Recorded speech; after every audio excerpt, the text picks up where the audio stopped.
tahun kita bersolidariti, kita hanya sampai sini saja. Dan tadi ada berita kita dimalukan di dalam. Mereka berada di tanah tumpah darah kita, mereka malukan kita. Bagaimana kita boleh terima itu? Oleh itu, saya minta abang-abang boleh tutup mata sekejap, bagi kami laluan sekejap. Tengok macam mana kami ajar. Boleh tak kita ajar mereka? Itu kurang ajar yang orang, kita ajar mereka. Boleh tak? Saya bangsa Tamil bersama anda. Saya akan turun. Abang-abang boleh tutup mata sekejap. Kami masuk. Boleh? Kami berani. Kami nak tengok betul. Satu lagi. Ini saja rakyat yang ada belas kasihan ke? Ini saja rakyat yang utamakan peri kemanusiaan.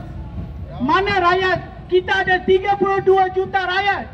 Sekali turun mesti lebih 1 juta. Mana lain? Mana yang lain? Dan satu lagi.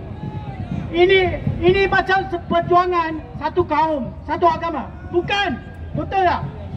Ini bukan perjuangan satu kaum. Ini bukan perjuangan satu agama. Betul atau tidak? Bagaimana nak buktikan itu? Tepuk dada tanya selera. Mana kawan-kawan kamu yang bukan Melayu Islam? Kamu ada panggil tak? Kamu ada beritahu mereka tak? Kamu tak beritahu. Mereka pun tak tahu. Bagaimana nak datang menunjukkan kita ni Melayu, warga Malaysia bersatu. Panggil mereka. Kalau ada solidariti lagi, boleh panggil mereka tak? Kalau mereka tak turun, a friend in need is a friend indeed. Tahu? Mereka kena turun sebab kalau rakan sejati, mereka kena turun. Pastikan bukan Melayu Islam lain kali turun bersama kamu. Boleh tak? Saya boleh. Kenapa mereka tak boleh? Apa leh? Okey, last. Saya bagi tahu Donald Trump, kamu cakap Bonade. Boleh? Boleh.